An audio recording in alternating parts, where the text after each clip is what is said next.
Bismillahirrahmanirrahim. Assalamualaikum warahmatullahi wabarakatuh. Perkenalkan, nama saya Abdul Akram dengan NIM 531420025 dari kelas A Prodi Sistem Informasi.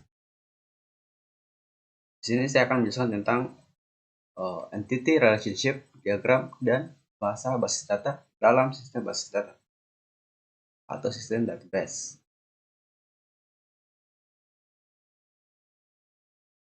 Pertama, di sini ada basis data atau database.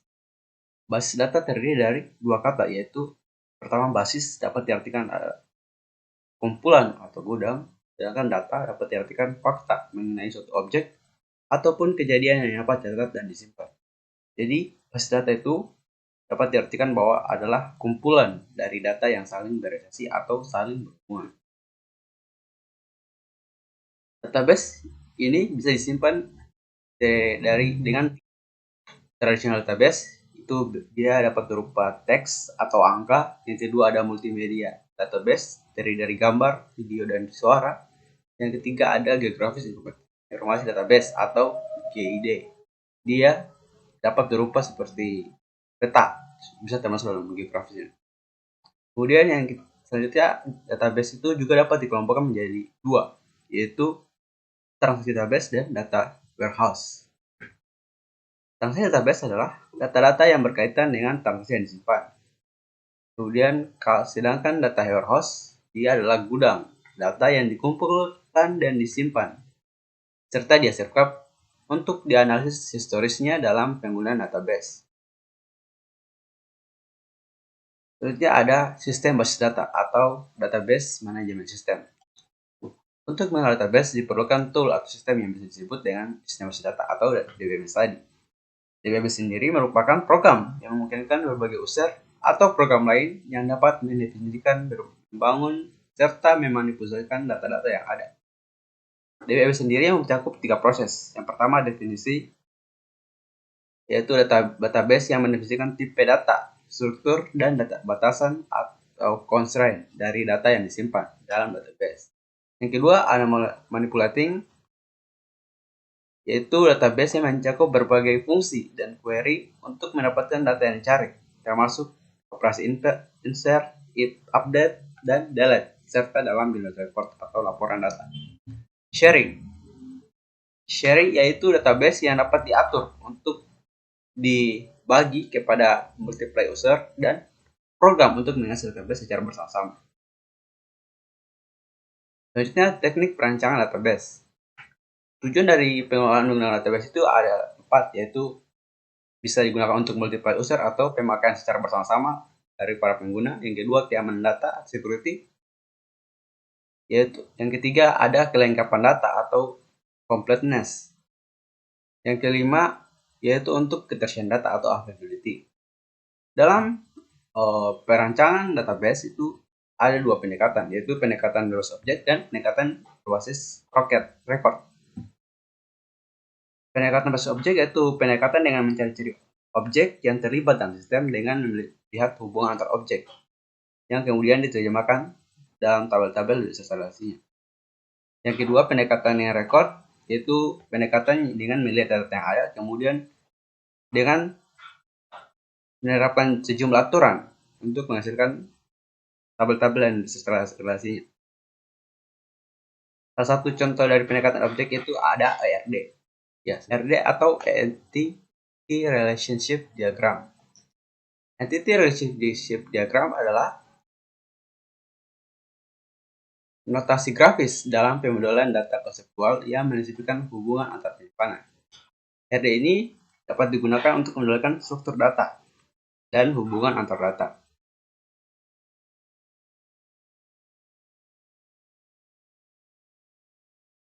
Dalam ERD ada beberapa simbol yang harus kita ketahui. Pertama ada himpunan entity yang digambarkan kotak, kemudian ada atribut, gambarnya lingkaran sedikit lonjong, kemudian ada relasi digambarkan dengan bilah ketupat, kemudian link digambarkan dengan garis.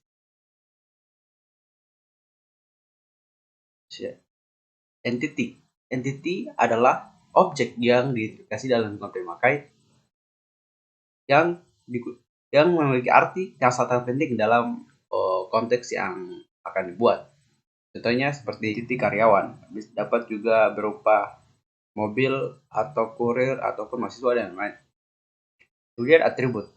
Atribut merupakan elemen dari sebuah entitas yang berfungsi untuk mendeskripsikan karakter dari entitas tadi. Jadi RD bisa terdapat lebih dari banyak atribut.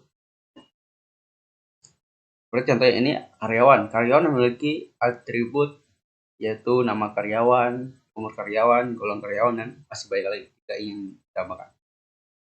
Kemudian yang ketiga ada relasi atau hubungan. Dia menunjukkan adanya hubungan atau relasi di antara sejumlah entitas yang berasal dari himpunan yang berbeda. Contohnya entitas karyawan dan entitas produk.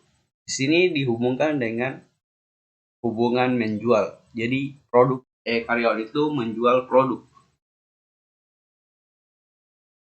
di mana si produk ini memiliki atribut kode produk, nama produk, dan jenis produk.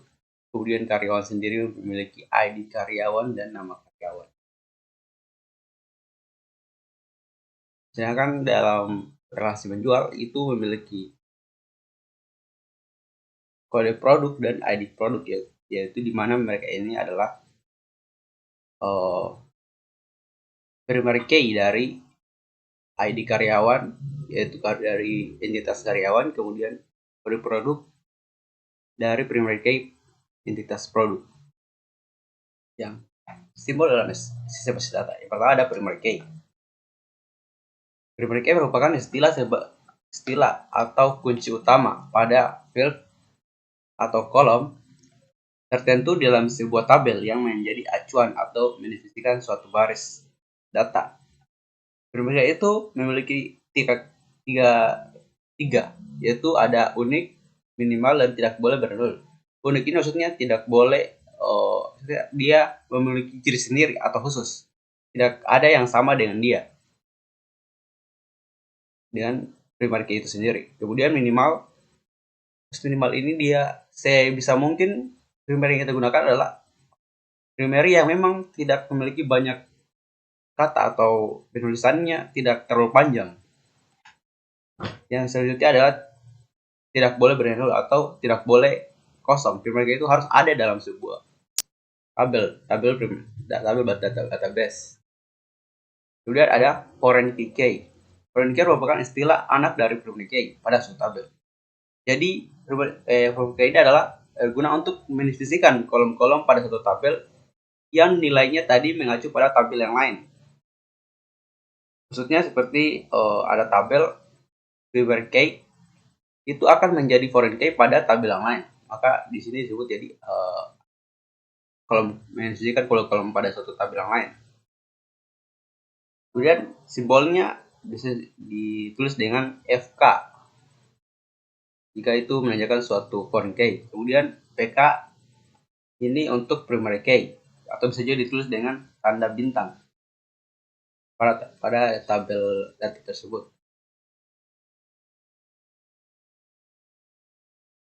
Kemudian kardinalitas atau relasi derajat. Kardinalitas atau relasi menunjukkan jumlah maksimal entitas yang dapat berrelasi dengan entitas pada himpunan entitas lain. Ada 4 jenis hubungan, yaitu one-to-one, one-to-many, many-to-one, dan many-to-many. Pertama, one-to-one. One-to-one itu setiap entitas pada entitas A, yang ini, dapat berhubungan paling banyak satu pada entitas himpunan B. Begitu pula juga sebaliknya, yaitu setiap entitas B hanya dapat berhubungan paling banyak satu pada entitas himpunan A.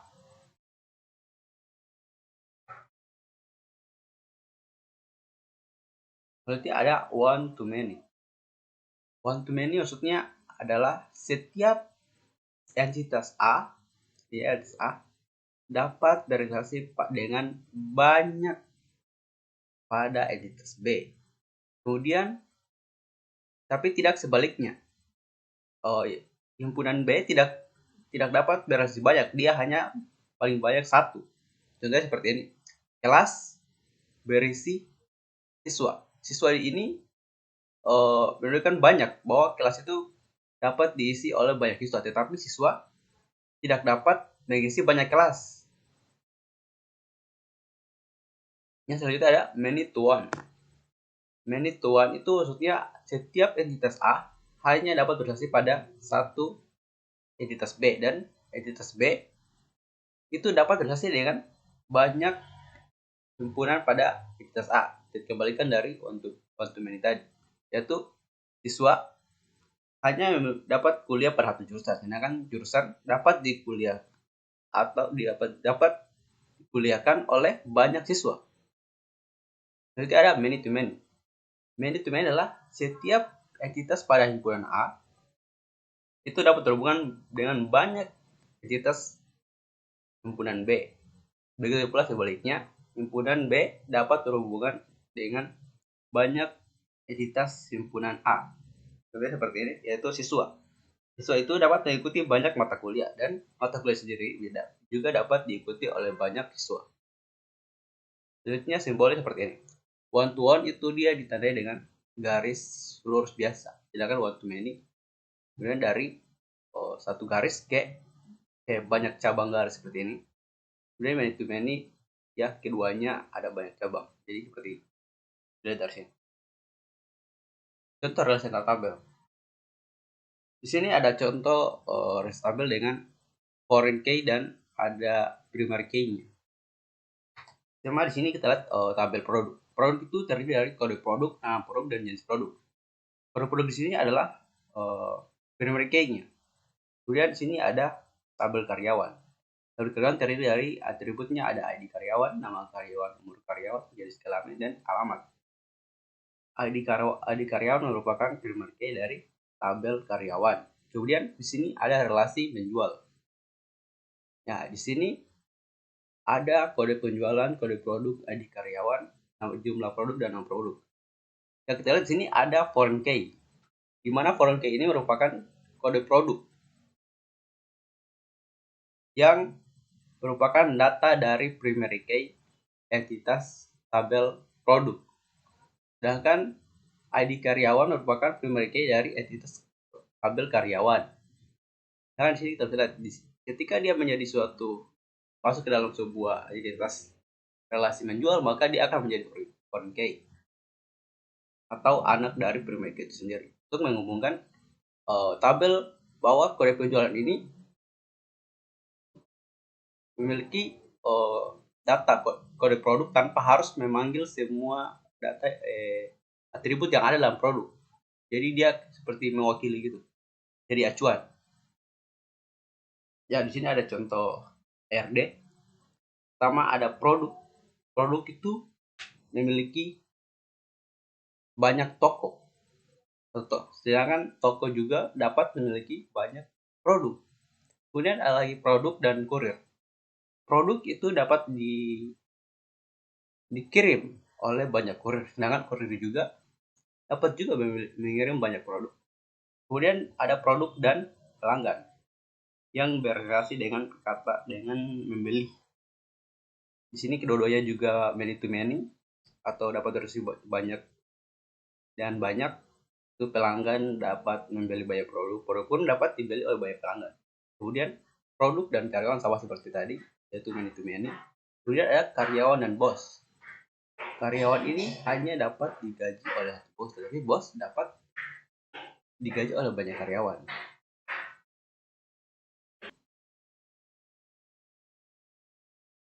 Lanjut ke selanjutnya ada DDL, DML, DCL atau TC. Ini merupakan bahasa basis data.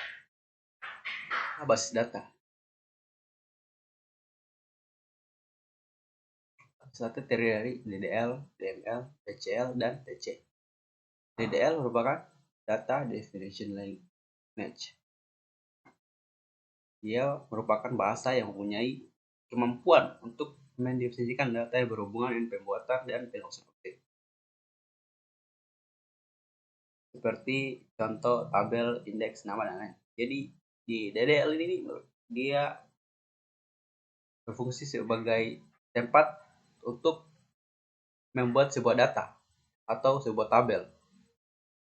Dia lebih ke membuat wadah untuk tabel-tabel yang ada, jadi dibuat di DDL. Kemudian ada DML. DML Data Manipulation Language, yaitu bahasa yang berhubungan dengan proses manipulasi pada data pada tabel dan rekor. Di sini DML kita sudah mulai untuk mengisi dan merubah data yang sudah ada dari DDL. Jadi semua ini memiliki hubungan. Kemudian ada DCL. DCL merupakan Data Control Language, yaitu bahasa yang mengatur hak akses dan apa saja yang diberikan kepada suatu user. Ya, di DCL ini kita berguna untuk mengatur siapa saja yang dapat mengakses data yang kita buat, atau siapa saja yang dapat mengedit data-data yang telah tabel yang telah kita buat. Selanjutnya ada TC atau Transaction Control, yaitu bahasa yang mengatur perubahan pada DML terhadap apa saja yang dilakukan. Jadi dalam DML itu sudah termasuk juga dalam ada transaksi kontrol. Jadi dia sudah bisa dikatakan masuk dalam kata bahasa data yang DML. Tapi dalam bahasa data tetap dia berdiri sendiri. Dalam kenyataan. Selanjutnya ada struktur query language. Merupakan sebuah bahasa database yang terstruktur. Bahasa SQL ini dia dibuat sebagai bahasa yang merelasikan beberapa tabel dalam database maupun antar database.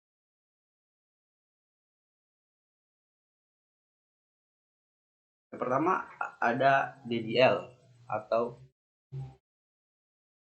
Data Definition Language. Dalam SQL, DDL itu menggambarkan desain data secara keseluruhan dan didefinisikan dengan bahasa khusus. Yang terus dalam bahasa DDL yaitu ada create, drop, dan alter. Create ini untuk membuat database dan tabel, sedangkan drop ya untuk menghapus database maupun tabel. Sedangkan alter yaitu untuk melakukan perubahan struktur tabel. Jadi dia ada syntax field atau menambah file, yaitu syntax add, kemudian ada syntax change yaitu untuk mengganti field, kemudian ada syntax rename atau menamakan kembali, dan terakhir ada syntax drop atau menghapus field. Selanjutnya contohnya sini, contoh penerapan syntax dari DDL yaitu kita akan membuat tabel yaitu create dengan bahasa create tabel. Nama tabel yaitu produk. Kemudian dalam di sini ada kode produk, ada nama, ada jenis produk. Kemudian di sini ada integer. Integer ini adalah jenis data dari kode produk itu sendiri.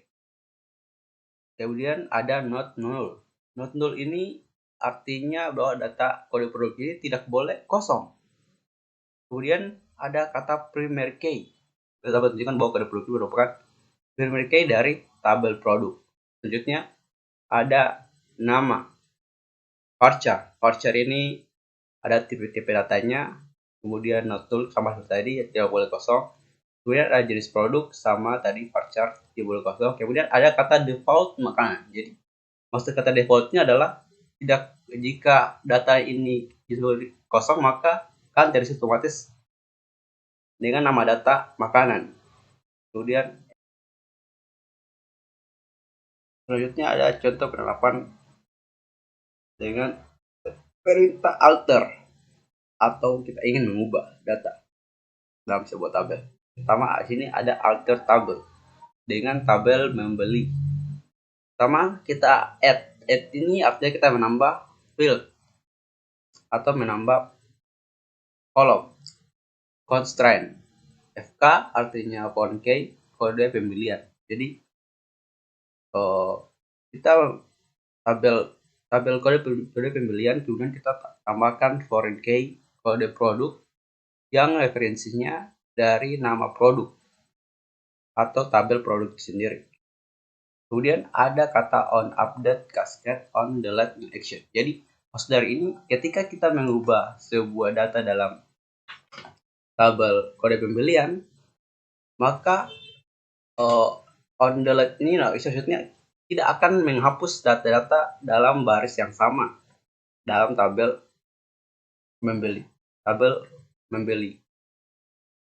Artinya ketika kita menulis on update cascade update, maksudnya ketika kita telah mengubah data dalam tabel membeli, maka delete ini tidak akan berfungsi, tidak akan menghapus semua baris atau semua data yang ada dalam baris atau tabel membeli. Jadi kalau kita ingin ketika kita mengubah data, maka akan terhapus semua data yang ada. Maka di sini kita akan menulis on delete action tanpa kata no. Jadi dia akan menghapus semua data walaupun yang kita ubah hanya satu. Tapi itu pasti akan sangat merugikan bagi para pengguna sistem basis data. Selanjutnya ada DML atau Data Manipulation Image. DML merupakan bahasa yang digunakan untuk manipulasi data dari basis data, dalam hal ini berupa tabel. Manipulasi sendiri itu dapat berupa pengisipan atau penamaan data baru ke dalam tabel, yang kedua pengubahan data dari tabel, kemudian penghapusan dari tabel. Jadi di sini kita sudah memanipulasi data-data dari yang tabel yang telah kita buat di DDL. Adapun perintah yang termasuk ada insert, ada update, ada delete. Insert dia untuk menghapus data pada tabel dalam database, kemudian update untuk mengubah datanya, kemudian ada delete untuk menghapus data dalam tabel suatu database. Contohnya insert into nama tabel. Oh, di sini saya mempunyai dua contoh, yaitu insert into nama tabel, kemudian ada kolom 1, kolom 2, kemudian ada ini. Jika dalam database ini boleh dilakukan. Untuk lebih jelas lagi, kita akan melihat contohnya. Di sini ada insert into mahasiswa. Artinya kita memasukkan data mahasiswa dengan valuasinya ada 2020 1 Andi Sumpo 5 Mei. Maka dia akan mengisi data sesuai dengan tabel yang ada di sini. Jadi 2020 itu sebagai tahun angkatan, kemudian Andi itu sebagai S1 itu sebagai NIM, kemudian nama sebagai Andi, kemudian Sumpo itu sebagai alamat, kemudian 5 Mei 2020 itu sebagai tanggal lahir atau date time-nya.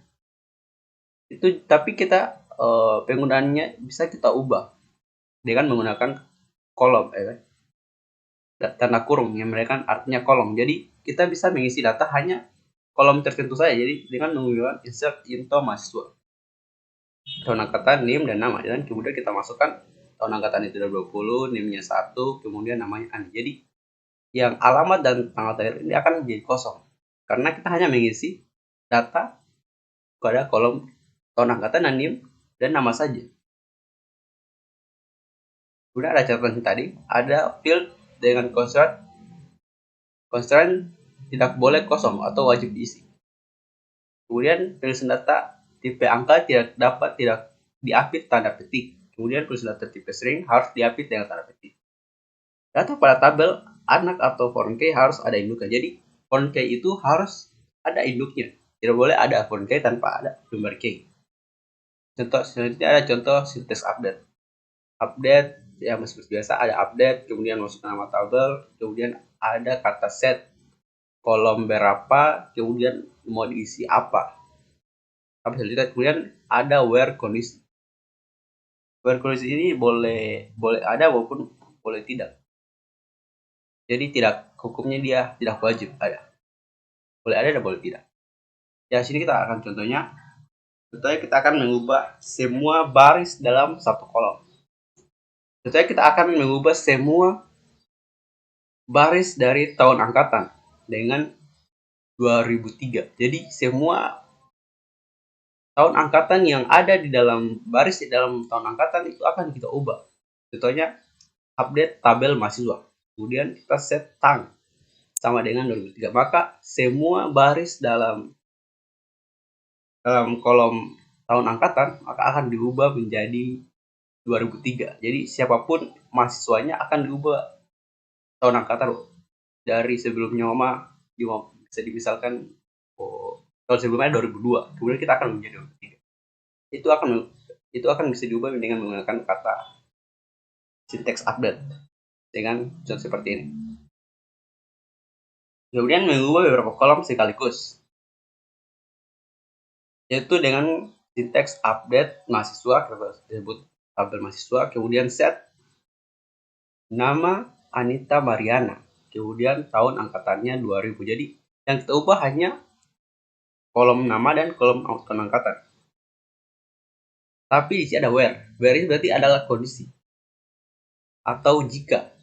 Berarti intinya NIM sama dengan 200. Jadi yang kolom NIM-nya ada 200 itu akan terganti dengan nama kolom Anita baris Mariana, kemudian tahun angkatannya 2000.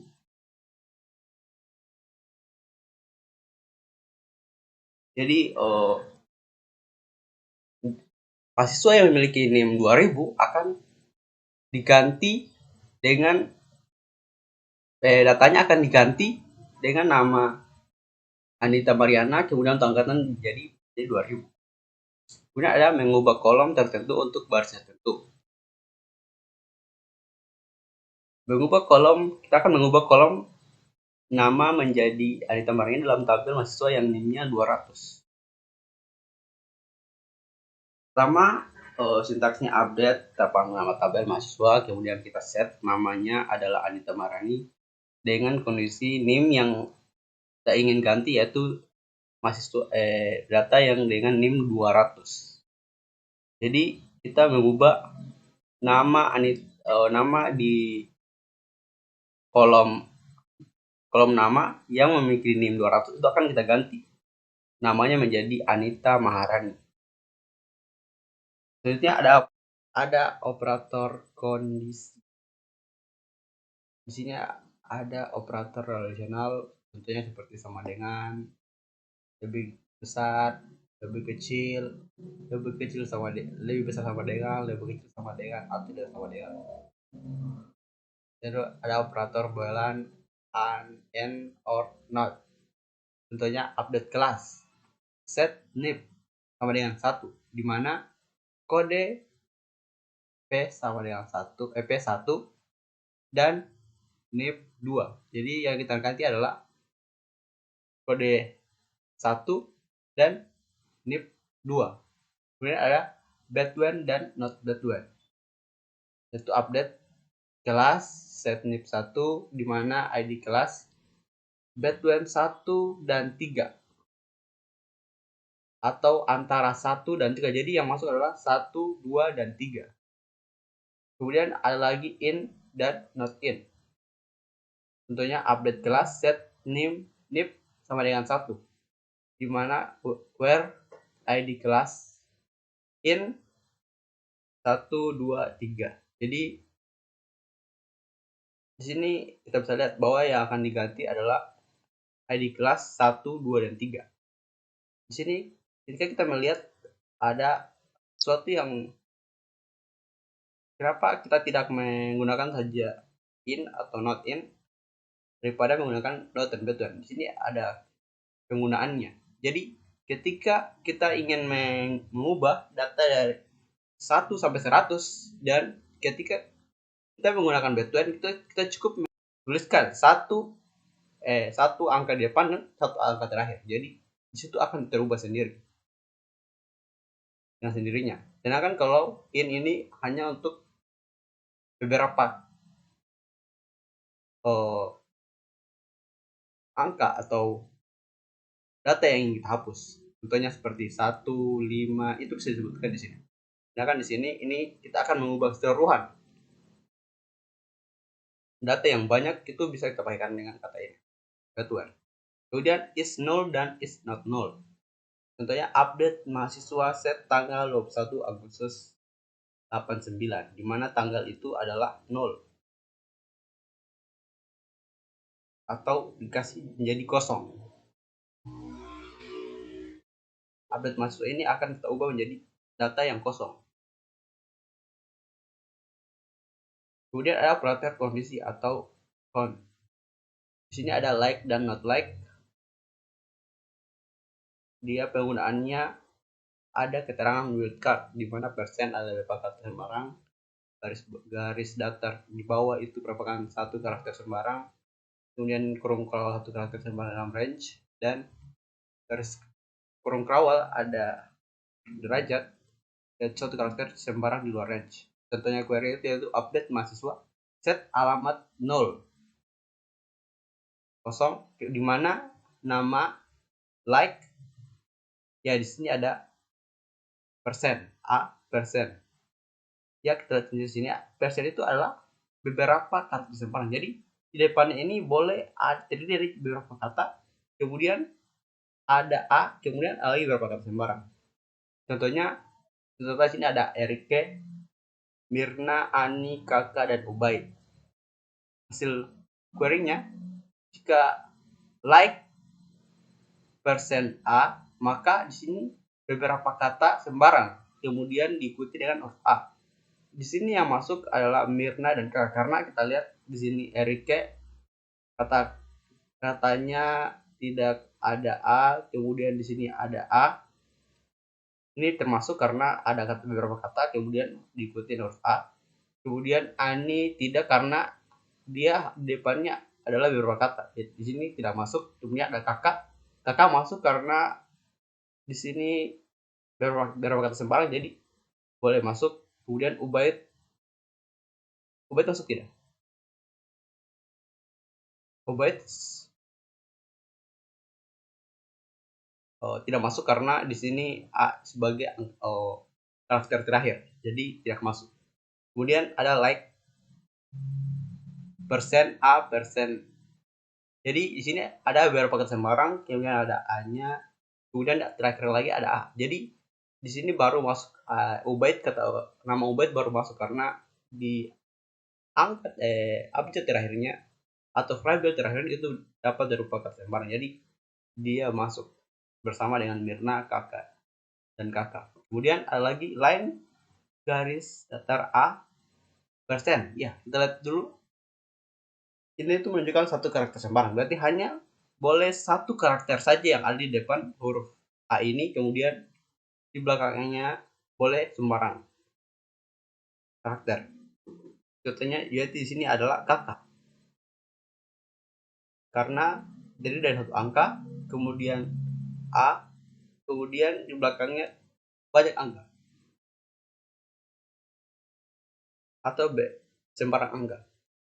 Selanjutnya ada like persen range a sampai k, kemudian a dan persen.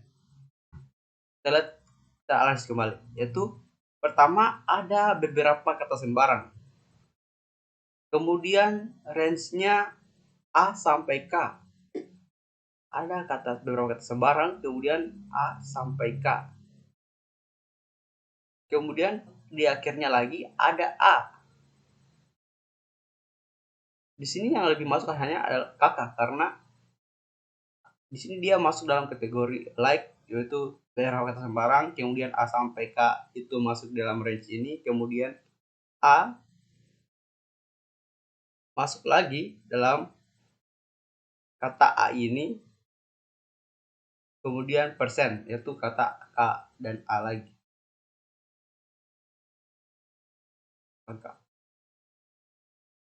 Selanjutnya ada lagi like persen range satu karakter sembarang di luar range, berarti ini boleh di luar. Jadi yang termasuk hanya Mirna, karena kakak sudah tidak termasuk karena kakak masih dalam kategori huruf A-nya masih dalam kategori A dan K, karena di sini diminta adalah di luar karakter range ini. Jadi hanya Mirna yang masuk. So, the text delete. Contoh di sini ada delete from nama tabel dengan where kondisi. Kita bisa lihat contoh di sini kita buat kita ingin menghapus tabel from mahasiswa. Di mana yang kita akan hapus itu adalah nama dengan kolom nama yang bernama Saputra. Dia catatan tanpa pemberian kondisi atau where ini, maka itu akan artinya menghapus semua isi tabel. Jadi where ini merupakan kondisi. Jadi ketika kita tidak mengisi jadi where kondisi ini adalah arsitek tabel itu sangat wajib jika kita ingin menghapus data dalam tabel itu harus menggunakan where. Jika kita hanya ingin menghapus satu data atau beberapa data. Tapi jika kita ingin menghapus semua data itu, maka tanpa harus menggunakan where itu akan artinya kita hapus semua isi data. Semua isi, bukan isi data, lebih ke isi tabel. Nah, ada DCL atau Data Control Language. DCL merupakan bahasa yang digunakan untuk mengontrol dan mengatur akses data dari basis data serta pengauditan penggunaan database. Ada beberapa yang termasuk dalam DCL ini ada grant.